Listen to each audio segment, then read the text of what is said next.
So hello everyone, my name is Ankit Kuswaha and I am currently pursuing my BTech from Triple IT Sri City. मेरा branch इसी है.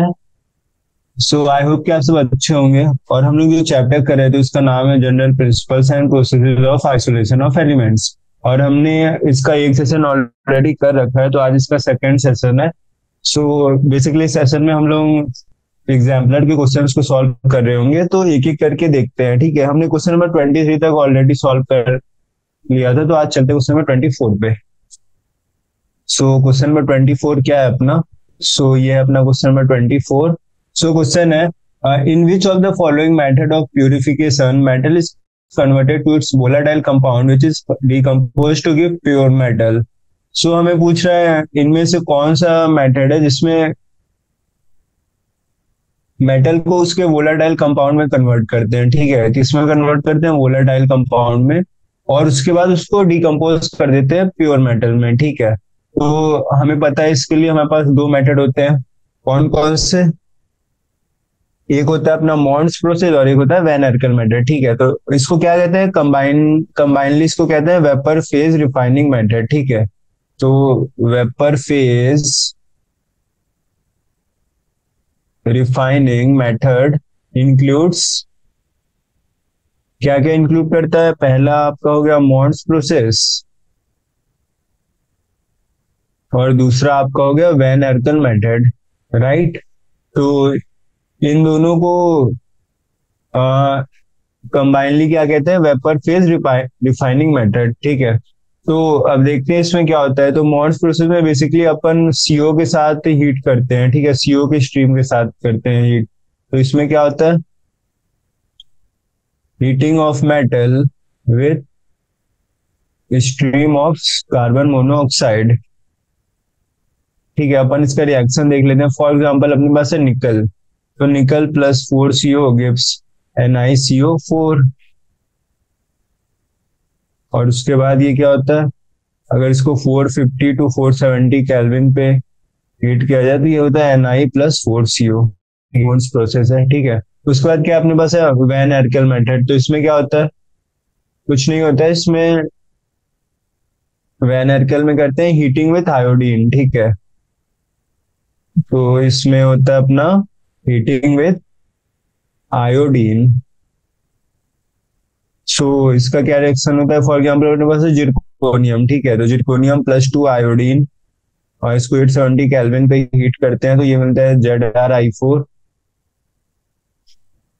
Right, अब इसके बाद इसको फिर से फर्दर 2075 केल्विन पे हीट करते हैं टंगस्टन फिलामेंट के प्रेजेंस में. ये अपने को क्या देता है? ये अपने को देता है जिरकोनियम प्लस 2I2. और ये अपना कौन सा है? Van Arkel method. इसमें बेसिकली क्या हो रहा है? सबसे पहले इसमें मेटल जो है ना उसको वोलेटाइल कंपाउंड में कन्वर्ट किया जा रहा है. जैसे ये अपना मेटल है, इसको अपन किस में कर रहे हैं? वोलेटाइल कंपाउंड में कर रहे हैं. उसके बाद उसको डिकम्पोज कर रहे हैं. ठीक है, तो इसको डिकम्पोज कर रहे हैं ताकि अपने को क्या मिले? Pure metal. ये क्या है? Pure metal. आई होप कि आप सबको क्लियर होगा. तो अपना क्या क्या हो गया? Heating with stream of carbon monoxide, ये अपना हो गया मॉन्ड्स प्रोसेस. और सेकंड अपना हो गया हीटिंग विथ आयोडीन, ये अपना हो गया van Arkel method. I hope कि क्वेश्चन नंबर 24 आप सबको क्लियर होगा. अब चलते क्वेश्चन नंबर 25 पे. तो क्या है? Which of the following statements are correct? इनमें से कौन से स्टेटमेंट सही है? तो क्या क्या है? Depressant prevent certain type of particle to come to the froth. सही है. हमने देखा था पिछले सेशन में कि डिप्रेसेंट कैसे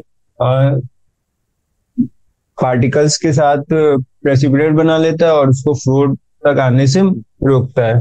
ठीक है, उसके बाद क्या है? Copper metal contains CO2s and ZnS. ये तो गलत है. थर्ड क्या है? The solidified copper obtain from reverberatory furnace has blistered appearance due to the evolution of SO2 during the extraction. ये भी सही है. Zinc can be extracted by self production. गलत है. 25 का हो गया 1 और 3.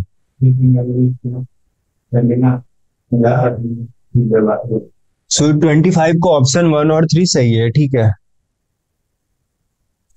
ये तो इजी था. अब चलते क्वेश्चन नंबर 26 पे. In the extraction of chlorine from brine, delta G nought for the overall reaction is negative, delta G nought for the overall reaction is positive.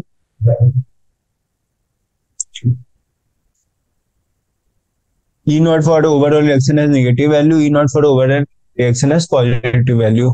तो हमने देखा था ना ब्राइन के रिएक्शन में क्या होता है। सो मैं एक बार इसका रिकैप करा देता हूँ। सो अपने पास क्या होता है, अपना रिएक्शन क्या होता है, 3Cl माइनस प्लस 2H2O, और ये अपने को देता है 2OH minus plus H2 plus Cl2। तो डेल्टा जी नॉट की वैल्यू क्या होती है, प्लस 422 किलो जूल, और delta G nought is equal to minus NFE0। ये अपना फॉर्मूला होता है, ठीक है, ई नॉट कैलकुलेट करने का। तो यहाँ से ई नॉट की वैल्यू क्या हो जाएगी, ई नॉट की वैल्यू आ जाएगी -2.2 वोल्ट, ठीक है। तो डेल्टा जी नॉट की वैल्यू कैसी है, पॉजिटिव, और डेल्टा ई नॉट की वैल्यू कैसी है, निगेटिव। तो अपना कौन कौन सा हो गया, ऑप्शन नंबर बी और ऑप्शन नंबर सी। सो ये था अपना question number 26। So I I hope कि यहाँ तक क्लियर होगा। अब अपन चलते हैं शॉर्ट आंसर टाइप क्वेश्चंस पे। So short answer type question एक एक करके देखते हैं, ठीक है। तो पहला क्वेश्चन अपने पास, why is an external EMF of more than 2.2 volt is required for the extraction of Cl2 from brine. तो सेम ही है जो हमने क्वेश्चन 26 पे देखा ना, वही है क्वेश्चन 27 में भी, बस उसको फर्दर एक्सटेंड कर लिया है कि 2.2 वोल्ट से ज्यादा का एक्सटर्नल ईएमएफ क्यों यूज करते हैं, ठीक है। तो हमने अभी देखा ना कि ई नॉट की वैल्यू कितनी आ रही है, -2.2 वोल्ट। तो अपन अगर 2.2 वोल्ट के से ज्यादा का ईएमएफ यूज करेंगे, एक्सटर्नल ईएमएफ, तभी जो अपना प्रोसेस है वो फिजिबल होगा और Cl2 एक्सट्रैक्ट हो पाएगा, ठीक है। सो बस यही अपना रीजन, इसको अपन लिख लेते हैं क्योंकि ये अपना शॉर्ट आंसर टाइप क्वेश्चन है। सो ये अपना क्वेश्चन नंबर 27।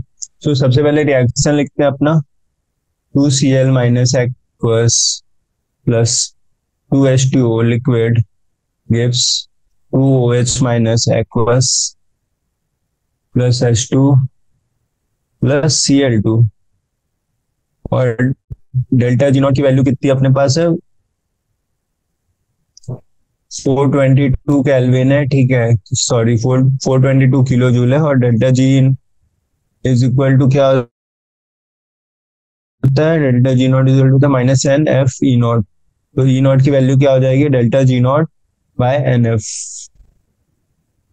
तो इसको कैलकुलेट करेंगे तो ये हो जाएगा 422 इंटू 10⁻³ जूल, किलो जूल को जूल में कन्वर्ट किया, और NF कितना हो जाएगा 96500। तो ये कितना हो गया, -2.20 वोल्ट, ठीक है। तो देयरफॉर एक्सट्रैक्शन ऑफ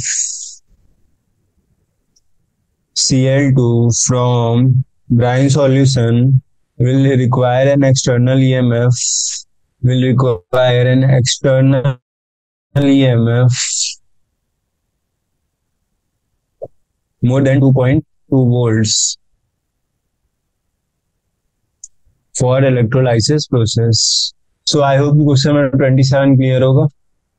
अब चलते हैं क्वेश्चन नंबर 28 पे। तो क्वेश्चन नंबर 28 क्या है, at temperatures above 1073 Kelvin, coke can be used to reduce FeO to Fe. How can you justify this reduction with Ellingham diagram? So basically हमें क्या बोल रहा है कि अपन जैसे जैसे 1073 केल्विन तक पहुंचेंगे ना, या उससे ज्यादा का टेम्परेचर देंगे, तो कोक जो है वो FeO को Fe में रिड्यूस कर देगा, ठीक है, कौन, Coke. So how can you justify this reduction with Ellingham diagram. So basically हमें पूछ रहा है एलिंगम डायग्राम में क्या होता है। सो ठीक है, सिंपल सा है, हमने देखा था लास्ट सेशन में कि एलिंगम डायग्राम क्या होता है। तो as per Ellingham diagram, at temperature greater than 1073 Kelvin, delta G naught for the formation of FeO is less negative than delta G naught for the formation of carbon monoxide from carbon, ठीक है। delta G naught for the formation of FeO is less negative than delta G naught for the formation of carbon monoxide from carbon। बस यही अपना, does above 1073 Kelvin, carbon can reduce FeO, carbon can reduce FeO to Fe, carbon can reduce FeO2Fe। और अपना reaction क्या होता है? FeO plus सी, temperature greater than 1073 kelvin, ये अपना हो गया Fe plus Cu। That's it, यही था अपना क्वेश्चन नंबर 28। अब चलते क्वेश्चन नंबर 29 पे। Rod iron is the purest form of iron. आपने को बोला रॉड आयरन जो है ना वो आयरन का सबसे प्योरेस्ट फॉर्म होता है, ठीक है। Write a reaction use for the preparation of wrought iron from cast iron.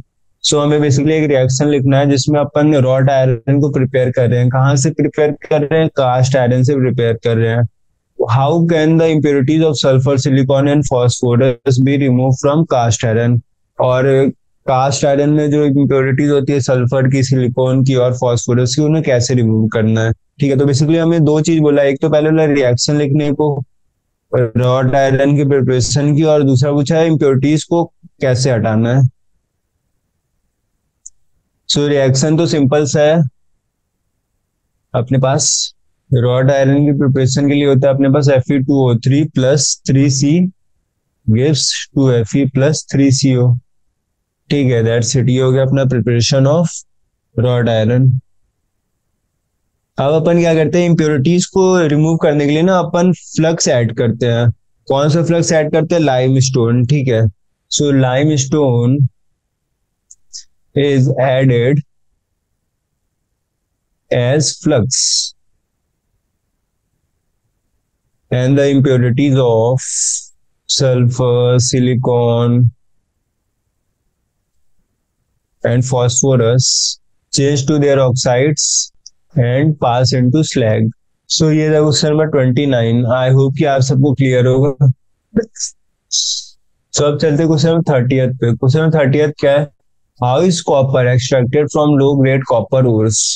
So हमें पूछा है कॉपर को, कॉपर लो ग्रेड की जो कॉपर ओर्स होते हैं ना उनसे कैसे एक्सट्रैक्ट करते हैं, ठीक है।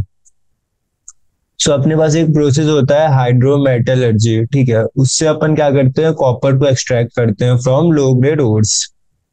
सो बेसिकली हाइड्रोमेटलर्जी क्या होता है अपन देखते हैं स्टेप बाय स्टेप। सो ये अपना क्वेश्चन नंबर 30। सो पहले लिख लेते हैं copper is extracted by the process of hydrometallurgy from low grade ores. So अपन क्या करते हैं, इसको लीच करते हैं, ठीक है, बाय यूजिंग एसिड और बैक्टीरिया। या तो अपन एसिड से लीच करते हैं या तो बैक्टीरिया से। तो it is leached out using either acid और बैक्टीरिया। उसके बाद जो अपना सॉल्यूशन होता है ना जिसमें कॉपर आयंस होते हैं उसको स्क्रैप आयरन से रिएक्ट कराते हैं, ठीक है। स्क्रैप आयरन या फिर जिंक या फिर H2O। सो उसके बाद क्या होगा अपना, the solution containing copper 2 plus is treated with scrap iron, zinc और H2O। और इसका रिएक्शन भी अपन नोट कर लेते हैं। सो एक तो अपने पास Cu2 plus aqueous plus H2O gas, ये देता है अपने को CO solid plus 2H plus aqueous. और एक और क्या है, Cu2 plus aqueous plus FeS, ये अपने को देता है COS plus Fe2 positive aqueous. So बस यही था अपना रिएक्शन। इस तरह अपने को कॉपर मिल जाता है, ठीक है। सो ये था क्वेश्चन नंबर 30th। अब next question number 31। Write two basic requirements for refining of a metal by Mond's process and by van Arkel method.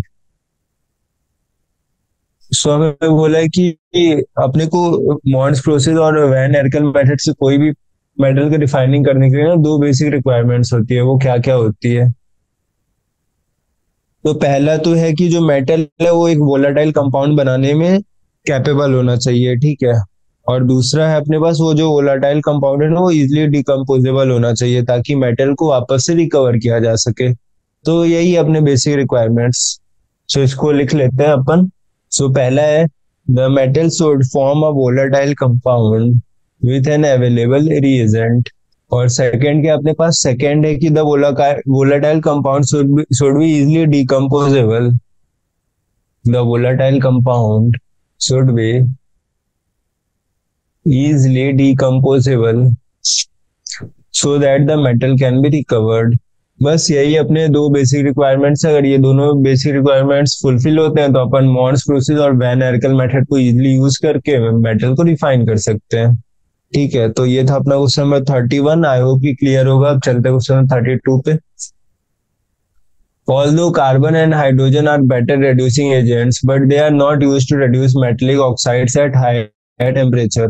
So हमें बोला है कार्बन और हाइड्रोजन है ना, वो बहुत अच्छे रिड्यूसिंग एजेंट होते हैं, ठीक है, हम सबको पता है। पर फिर भी उन्हें मेटलिक ऑक्साइड्स को रिड्यूस करने के लिए यूज नहीं किया जाता अगर टेम्परेचर बहुत ज्यादा हाई हो तो। क्यों?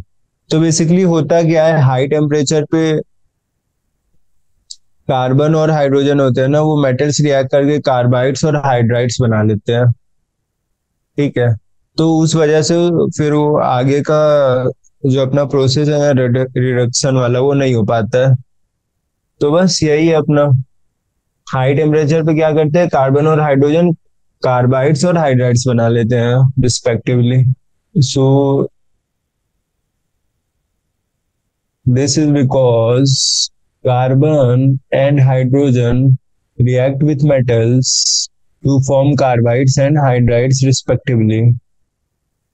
To form carbides and hydrides respectively. ये कब कब की बात हो रही है? ये बात हो रही है एट हाई टेम्परेचर। ठीक है, तो इसकी वजह से क्या होता है, इसकी वजह से कार्बन और हाइड्रोजन बहुत अच्छे रिड्यूसिंग एजेंट होने के बाद भी वो मेटलिक ऑक्साइड्स को रिड्यूस नहीं कर पाते हैं। Therefore,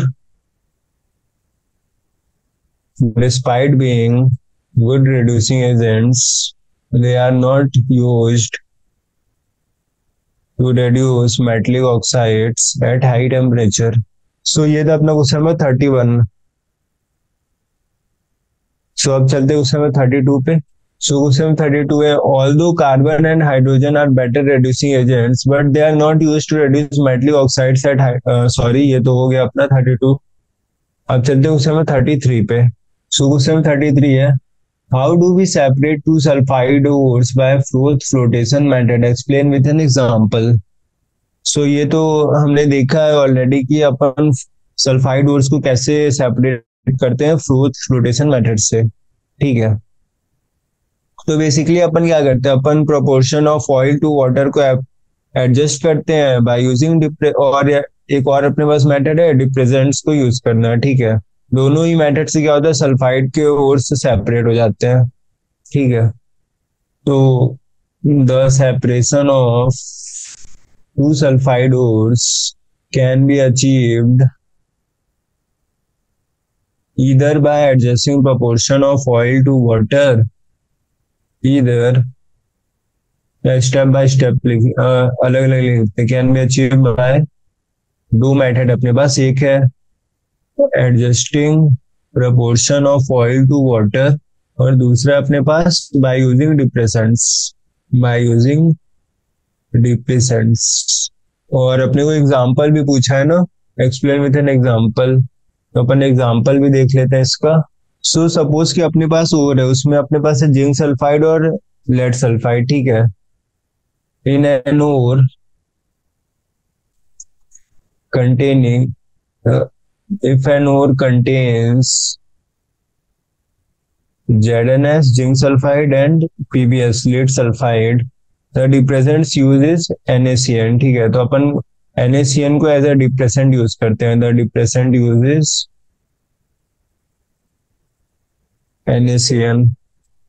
सो क्या करता है, वो ZnS के साथ एक कॉम्प्लेक्स बना लेता है और ZnS को फ्रोथ में जाने से रोकता है। ठीक है, और PbS अपना फ्रोथ में ही रहता है, तो इस वजह से दोनों क्या होता है, सेपरेट हो जाते हैं।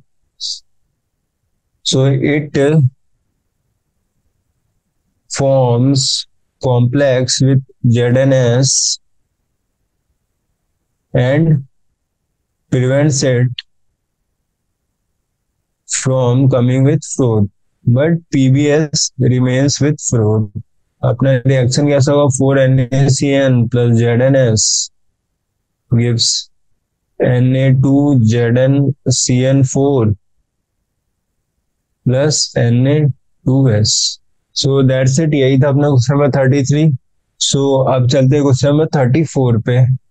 The purest form of iron is prepared by oxidizing impurities from cast iron in a reverberatory furnace। ठीक है, तो अपने को बोल रहा है जो आयरन का प्योरेस्ट फॉर्म होता है ना, उसको कैसे प्रिपेयर करते हैं? उसको अपन कास्ट आयरन से प्रिपेयर करते हैं और इम्प्योरिटीज को ऑक्सीडाइज करके। Which iron is use to line the furnace, explain by giving reaction. So हमें बेसिकली पूछ रहा है कौन सा आयरन यूज करते हैं फर्नेस को लाइन करने के लिए, और रिएक्शन भी पूछा है हमें। ठीक है, तो बेसिकली अपन हेमाटाइट को यूज करते हैं। हेमाटाइट क्या करता है? ऑक्सीजन सप्लाई करता है और कार्बन को ऑक्सीडाइज कर देता है। और भी अपने जो होते हैं सिलिकॉन, मैंगनीज, फास्फोरस, सबको ऑक्सीडाइज करता है इन देयर रिस्पेक्टिव ऑक्साइड्स। सो 34 का क्या हो जाएगा? हेमाटाइट। हेमाटाइट अपना आंसर हो गया पहला वाला। हेमाटाइट का फॉर्मूला क्या होता है? Fe2O3 is used to line the furnace। Okay, फिर ये क्या करता है? It supplies oxygen and oxidises carbon, silicon, manganese and phosphorus. Carbon, silicon, manganese and phosphorus present in the cast iron to CO, carbon monoxide, SiO2, silicon dioxide, MnO, manganese oxide and P2O5 respectively। सो बस यही था question number 34। और अपने को reaction भी पूछा है ना, तो अपन एक एक करके सारे रिएक्शन भी लिख लेते हैं। तो एक हो गया Fe2O3 प्लस 3C, इसको हीट किया तो ये हो गया 2Fe प्लस 3CO। उसके बाद है 3Si प्लस 2FeCO3, ये अपना क्या देता है? 4Fe plus 3SiO2, 3S plus 2Fe2O3, 3SO2 plus 4Fe।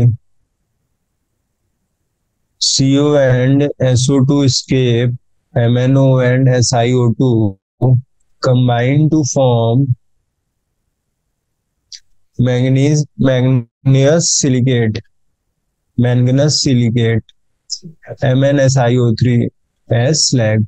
इसका रिएक्शन क्या हो जाएगा? MnO प्लस SiO2, इसको हीट करेंगे अपन तो अपने को मिलेगा MnSiO3, और ये क्या है? मैंगनस सिलिकेट स्लैग।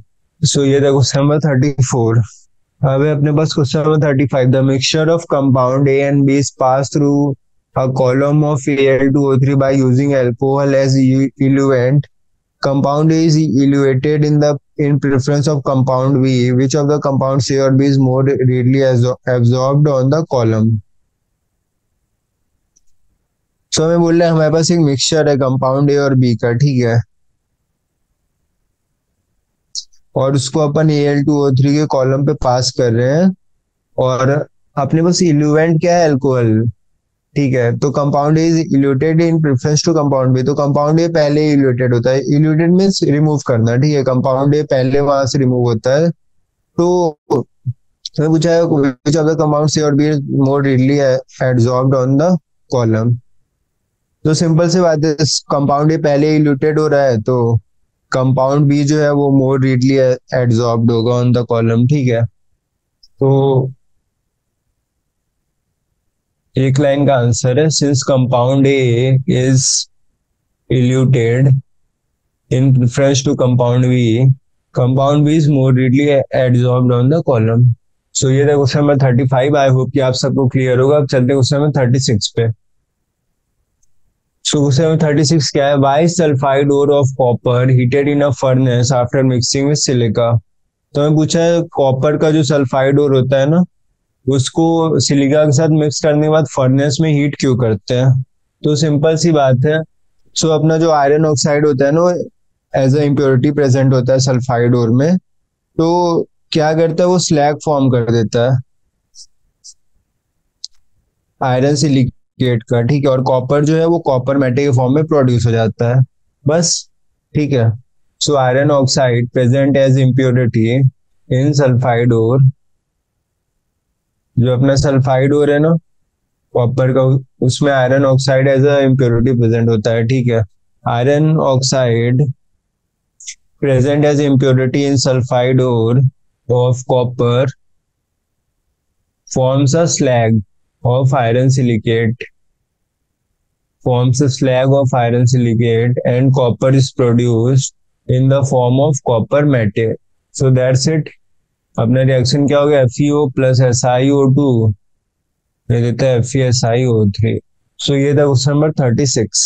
सो अब चलते क्वेश्चन नंबर 37 पे। तो क्वेश्चन नंबर 37 क्या है, why are sulphide ores converted to oxide before reduction.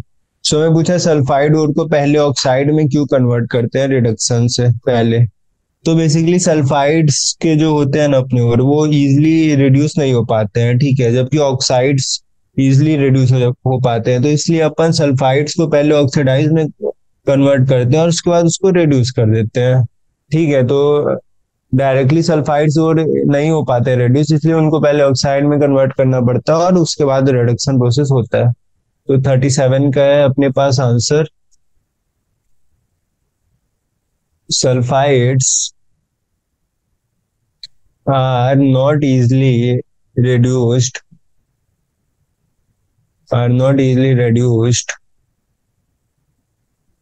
while oxides are easy to reduce. Due to this, sulfides are first oxidized and then subjected to reduction. So ये था question number 37। Simple था, I hope कि आप सबको clear होगा। अब देखते हैं question number 38। Which method is used for refining zirconium and titanium? Explain with equation। तो हमें पूछा जिरकोनियम और टाइटेनियम को रिफाइन करने के लिए कौन सा मेथड यूज करते हैं, उस मेथड को एक्सप्लेन करना और उसके जो इक्वेशंस है ना उनको भी लिखना है। तो आई होप कि अब तक आप सबको आइडिया लग गया होगा कि अपन वैन एरकल मेथड यूज करते हैं for the refining of zirconium and titanium. तो बेसिकली इस मेथड में क्या होता है, इस मेथड में क्रूड मेटल होता है, सबसे पहले अपने पास उसको हीट करते हैं आयोडीन के साथ, तो अपने को एक वोलाटाइल अनस्टेबल कंपाउंड मिलता है, ठीक है। और वो वोलाटाइल अनस्टेबल कंपाउंड होता है, वो इजीली डिकम्पोजेबल होता है, तो अपन उसको डिकम्पोज कर देते हैं और अपने को प्योर मेटल जो है वो मिल जाता है एट द एंड। हमने इसका कंडीशन भी देखा था कि वैन एरकल मेथड यूज करने के लिए मेटल जो है वोलाटाइल होना चाहिए और वोलाटाइल कंपाउंड फॉर्म करना चाहिए, और जो वोलाटाइल कंपाउंड होना चाहिए वो इजीली डिकम्पोजेबल होना चाहिए। तो बस यही है अपना क्वेश्चन नंबर 39 का आंसर सॉल्यूशन। तो इसको लिख लेते हैं। तो ये हो गया, van Arkel method is used for refining of zirconium and titanium. तो अब लिख लेते हैं इसमें एक्चुअली होता क्या है। In this method crude metal is heated with iodine to form volatile unstable compound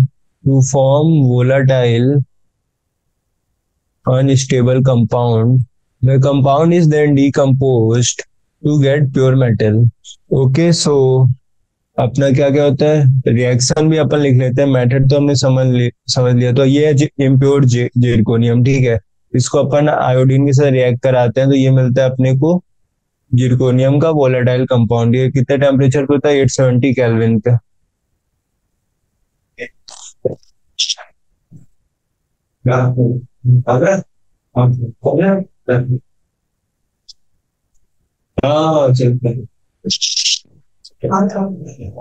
तो ये हो गया स्टेप 1। इसके बाद अपन क्या करेंगे, अपना जो जिरकोनियम का वोलेटाइल कंपाउंड है उसको हीट करते हैं और अपने को क्या मिलेगा, प्योर जिरकोनियम मिल जाएगा, ठीक है। तो ZrI4 को हीट करते हैं 1800 केल्विन पे, तो अपने को मिल जाएगा प्योर जिरकोनियम। और क्या होता है अपने पास टाइटेनियम है, टाइटेनियम का भी देख लेते हैं। इसको आयोडीन के साथ रिएक्ट करेंगे 523 केल्विन पे, तो अपने को मिलेगा टाइटेनियम का वोलेटाइल कंपाउंड। फिर इसको अपन डिकम्पोज करेंगे तो अपने को मिलेगा प्योर टाइटेनियम। तो बस यही है अपना क्वेश्चन नंबर 38। सो अपना क्या था, जिरकोनियम और टाइटेनियम को रिफाइन करने का वैन एरकल मेथड। उसमें क्या होता है, अपना जो मेटल है वो वोलेटाइल कंपाउंड बनाता है, उसके बाद सेकेंड स्टेप में वोलेटाइल कंपाउंड को डिकम्पोज करके अपने को प्योर मेटल मिल जाता है। सो आई होप कि ये क्लियर होगा आप सबको। सो अब चलते क्वेश्चन नंबर 39 पे। सो क्वेश्चन नंबर 39 है, what should be the consideration during the extraction of metals by electrochemical method. So हमें बोला इलेक्ट्रोकेमिकल मेथड जो होता है ना अपना, इसके थ्रू मेटल के एक्सट्रैक्शन करने के लिए अपने पास क्या क्या कंडीशन होनी चाहिए। तो दो ही कंडीशन इंपॉर्टेंट है, एक तो अपना रिएक्टिविटी ऑफ द मेटल और दूसरा है सुटेबिलिटी ऑफ द इलेक्ट्रोड। तो इन दोनों फैक्टर्स को अपने माइंड में रखना पड़ता है, तभी जाके अपना जो इलेक्ट्रोकेमिकल मेथड है सक्सेसफुली हो पाता है और अपने को डिजायर्ड मेटल मिल पाता है। ठीक है, तो बस यही दो था अपने पास, तो इसको अपन लिख लेते हैं, the following factors should be kept in mind to ensure proper precautions. So पहला अपना क्या है, पहला है रिएक्टिविटी ऑफ द मेटल, और सेकंड अपने पास क्या है, सेकंड अपने पास suitability of the electrode. Second अपने पास suitability of the electrode. So that's it, यही दो अपने proper method, proper precautions. So ये था क्वेश्चन 39। तो अब चलते क्वेश्चन नंबर 40th पे।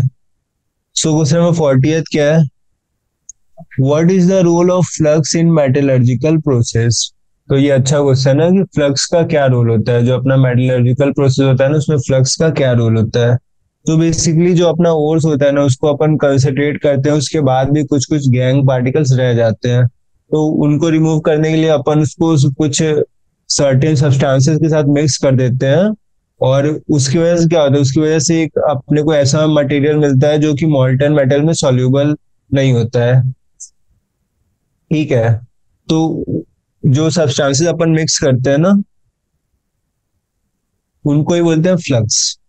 तो बेसिकली अपने पास दो तरह के फ्लक्स होते हैं, एक होता है एसिडिक फ्लक्स, एक होता है बेसिक फ्लक्स। तो एसिडिक फ्लक्स से क्या होता है, बेसिक इंप्योरिटीज को रिमूव करते हैं, और बेसिक फ्लक्स से क्या करते हैं, एसिडिक इंप्योरिटीज को रिमूव करते हैं।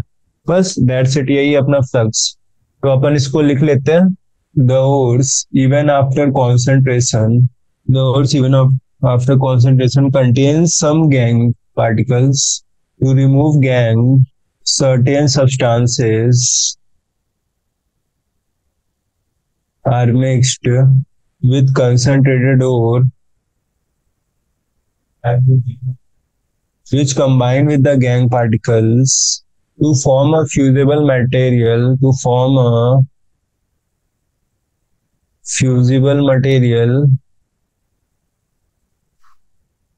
which is not soluble in molten metal. ठीक है, which is not soluble in molten metal। और इन सब्सटेंसेस को क्या बोलते हैं, इन सब्सटेंसेस को अपन बोलते हैं फ्लक्स। सो बस these substances are known as flux. So basically flux अपने पास दो दो तरह के होते हैं। फ्लक्स होते हैं एक एसिडिक फ्लक्स और एक होता है अपने पास basic flux. So acidic flux से क्या होता है, बेसिक इंप्योरिटीज को रिमूव करते हैं, और बेसिक फ्लक्स से क्या करते हैं, एसिडिक इंप्योरिटीज को रिमूव करते हैं। यूज टू रिमूव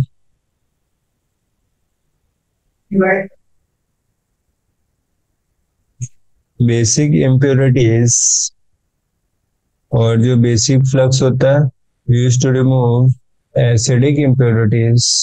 सो यही अपना दैट्स इट। और अपन इसका रिएक्शन भी लिख लेते हैं, एसिडिक इंप्योरिटीज और बेसिक इंप्योरिटीज को कैसे रिमूव करते हैं। तो सबसे पहले अपन एसिडिक फ्लक्स देखते हैं। तो एसिडिक फ्लक्स का एग्जांपल क्या अपने पास है, SiO2, और बेसिक फ्लक्स का एग्जांपल क्या है, MgO। ठीक है, तो अब रिएक्शन देखते हैं। तो SiO2 प्लस CO क्या अपना बेसिक इंप्योरिटीज है, और ये क्या एसिडिक फ्लक्स है। सो एसिडिक फ्लक्स और ये अपना बेसिक इंप्योरिटीज। सो इन दोनों के रिएक्शन से क्या बनेगा, CaSiO3, ये क्या अपना स्लैग है। ठीक है, सो ये तो हो गया एसिडिक फ्लक्स का। अब देखते हैं बेसिक फ्लक्स का। तो MgO होता है अपने पास बेसिक फ्लक्स। इसका रिएक्शन कराते हैं SiO2, जो कि होता है एसिडिक इम्प्योरिटीज। एसिडिक इम्प्योरिटी ये होता है MgSiO3। That's it. सो ये हो गया अपना question number 40th। So I hope कि ये आप सबको क्लियर होगा। सो मैं एक बार क्विक रिकैप कर देता हूँ कि फ्लक्स बेसिकली होता क्या है। तो अपना जो ओर होता है ना, उसको कॉन्सेंट्रेशन करने के बाद भी कुछ इसमें पार्टिकल्स, गैंग पार्टिकल्स रह जाता है। तो उन गैंग पार्टिकल्स को रिमूव करने के लिए अपन कुछ सब्सटेंसेस मिक्स करते हैं जिनको बोलते हैं फ्लक्स। ठीक है। सो ये था क्वेश्चन नंबर 40। अब चलते हैं अपने क्वेश्चन नंबर 41 पे। तो क्वेश्चन नंबर 41 है, how are metals use as semiconductors refined, what is the principle of the method use. So basically हमें पूछा सेमीकंडक्टर वाले जो मेथड होते हैं उनको कैसे रिफाइन करते हैं। ठीक है, कौन से मेथड्स यूज करते हैं और उसके पीछे प्रिंसिपल क्या अपना। तो बेसिकली जो अपना सेमीकंडक्टर होता है ना, उसको अपन जोन रिफाइनिंग मेथड होता है उससे प्रोड्यूस करते हैं। और उसके पीछे प्रिंसिपल होता है वो ये होता है कि जो इम्प्योरिटीज होती है ना, वो मेल्ट स्टेट में ज्यादा सॉल्युबल होती है as compare to solid state. ठीक है, तो बस यही है अपना principle. Semiconductors is produce by zone refining method. ठीक है, तो अपन सेमीकंडक्टर्स को कैसे प्रोड्यूस करते हैं, जोन रिफाइनिंग मेथड से। अब इसका प्रिंसिपल क्या है वो देख लेते हैं। तो प्रिंसिपल है बेसिकली अपने पास, the impurities are more soluble in melt than in the solid state of metals. The impurities are more soluble in melt than in solid state. ठीक है, और बेसिकली अपन इस मेथड को किसके लिए यूज करते हैं, जो अपने लो मेल्टिंग पॉइंट वाले मेटल्स होते हैं ना, उनके लिए बेसिकली यूज करते हैं। तो this method is widely used for refining metals that have a low melting point. और अपने पास एग्जांपल क्या क्या हो जाएंगे, इसके एग्जांपल हो जाएंगे tin, lead, bismuth etcetera. So examples क्या क्या है, tin, lead and bismuth. So basically ये है अपने एग्जांपल्स। और इससे जो है अपना प्योरिटी परसेंटेज होता है 80 to 85%। ठीक है, तो zone refining often yields 80 to 85% pure metal. So इसका जो कंसंट्रेशन प्रोसेस है वो भी काफी अच्छा है। ठीक है, सो दैट्स इट। ये था क्वेश्चन नंबर 41। सो अपन आज के सेशन को यहीं पे रैप अप करते हैं। नेक्स्ट सेशन से क्वेश्चन नंबर 42 सॉल्व करेंगे। So thank you.